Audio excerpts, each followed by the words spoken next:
23 ឆ្នាំនៃការចងចាំរ៉ូណាល់ដូបិទទំព័រនៅ World Cup ត្រឹមនេះហើយខ្សែប្រយុទ្ធ Cristiano Ronaldo បានប្រកាសជាផ្លូវការ FIFA World Cup 2026 គឺជា World Cup ចុងក្រោយរបស់គេហើយដោយបានត្រឹមវា16ក្រុមចុងក្រោយប៉ុណ្ណោះឈានជើងចូលជម្រើសជាតិប៉ុកទីហ្កាល់នៅឆ្នាំ 2003 Ronaldo ត្រឹមជាយុវជនម្នាក់ដែលមានចិត្តមោះមុតបំផុតទោះជាដំបូងមិនទាន់បានលេងពេញលេញយ៉ាងណាក៏ដោយក៏ដល់ World Cup 2006 ខ្សែប្រយុទ្ធរូបនេះបានឱកាសបង្ហាញសមត្ថភាពនិងរកគ្រាប់បាល់បានផងដែរកំណត់ត្រាក្នុងទំព័រជីវិតនៅជម្រើសជាតិចាប់ផ្ដើមពីពេលនោះមកដោយរូបគេបង្ហាញទម្រង់លេងកាន់តែល្អឡើងពីមួយលើកទៅមួយលើករហូតដល់ឆ្នាំ 2026 នេះក្លាយជាកីឡាករដ៏អស្ចារ្យបំផុតក្នុងប្រវត្តិសាស្ត្របាល់ទាត់របស់ប៉ុកទីហ្កាល់ទៅហើយនៅប៉ុកទីហ្កាល់គ្មាននរណាម្នាក់ដែលថាមិនស្គាល់រ៉ូណាល់ដូទេហើយក៏អាចនិយាយបានថាអ្នកដែលស្រឡាញ់បាល់ទាត់លើโลกនេះសុទ្ធតែស្គាល់ម្ចាស់អាវលេខ 7 នេះផងដែរកំណត់ត្រារាប់មិនអស់នឹងការខិតខំប្រឹងប្រែងចេញពីចិត្តពិតៗរបស់រ៉ូណាល់ដូបានក្លាយជាគំរូដល់យុវជនជាច្រើនឲ្យយកតម្រាប់តាមដោយឃ្លាមួយដែលមានន័យបំផុតនោះគឺគ្មានការជោគជ័យណាមួយកើតចេញដោយមិនខំប្រឹងនោះទេ23 ឆ្នាំកន្លងមកនេះមានទាំងអ្នកស្អប់មានទាំងអ្នកស្រឡាញ់រ៉ូណាល់ដូយកការស្អប់របស់មនុស្សមួយចំនួននោះមកធ្វើជាកម្លាំងចិត្តខ្លួនឯងវិញដើម្បីបន្តខិតខំបន្ថែមទៀតដោយដែលសមីខ្លួនបានបញ្ជាក់ថ្មីថាអ្នកដែលស្អប់គួរតែទទួលស្គាល់ទៅថាมันអាចឈ្នះខ្លួនឯងបានឡើយ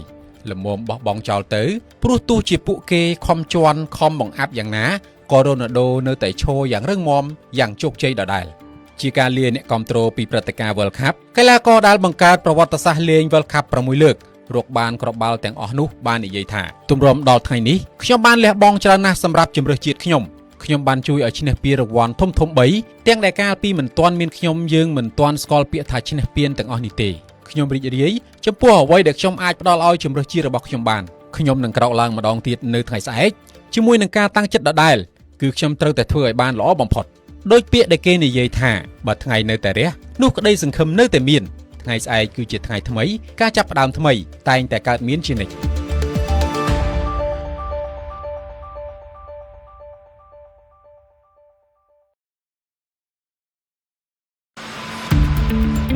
ឆ្នាំនៃការចងចាំរ៉ូណាល់ដូបិទទំព័រនៅ World Cup ត្រឹមនេះហើយខ្សែប្រយុទ្ធ Cristiano Ronaldo បានប្រកាសជាផ្លូវការ FIFA World Cup 2026 គឺជា World Cup ចុងក្រោយរបស់គេហើយដោយបានត្រឹមវា16ក្រុមចុងក្រោយប៉ុណ្ណោះឈានជើងចូលជម្រើសជាតិប៉ុកទីហ្កាល់នៅឆ្នាំ 2003 Ronaldo ត្រឹមជាយុវជនម្នាក់ដែលមានចិត្តមោះមុតបំផុតទោះជាដំបូងមិនទាន់បានលេងពេញលេញយ៉ាងណាក៏ដោយក៏ដល់ World Cup 2006 ខ្សែប្រយុទ្ធរូបនេះបានឱកាសបង្ហាញសមត្ថភាពនិងរកគ្រាប់បាល់បានផងដែរកំណត់ត្រាក្នុងទំព័រជីវិតនៅជម្រើសជាតិចាប់ផ្ដើមពីពេលនោះមកដោយរូបគេបង្ហាញទម្រង់លេងកាន់តែល្អឡើងពីមួយលើកទៅមួយលើករហូតដល់ឆ្នាំ 2026 នេះក្លាយជាកីឡាករដ៏អស្ចារ្យបំផុតក្នុងប្រវត្តិសាស្ត្របាល់ទាត់របស់ប៉ុកទីហ្កាល់ទៅហើយ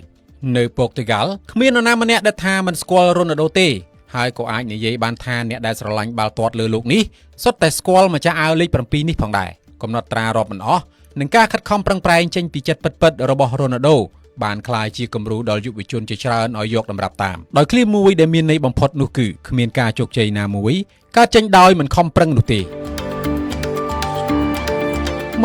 ឆ្នាំកន្លងមកនេះមានទាំងអ្នកស្អប់មានទាំងអ្នកស្រឡាញ់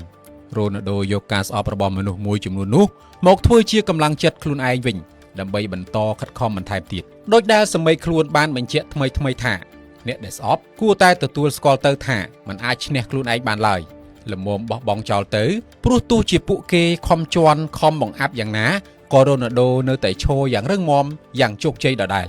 ជាការលាអ្នកគាំទ្រពីព្រឹត្តិការណ៍ World Cup កីឡាករដែលបង្កើតប្រវត្តិសាស្ត្រលេង World Cup 6 លើករកបានគ្រាប់បាល់ទាំងអស់នោះបាននិយាយថាទម្រាំដល់ថ្ងៃនេះខ្ញុំបានលះបង់ច្រើនណាស់សម្រាប់ជម្រើសជាតិខ្ញុំ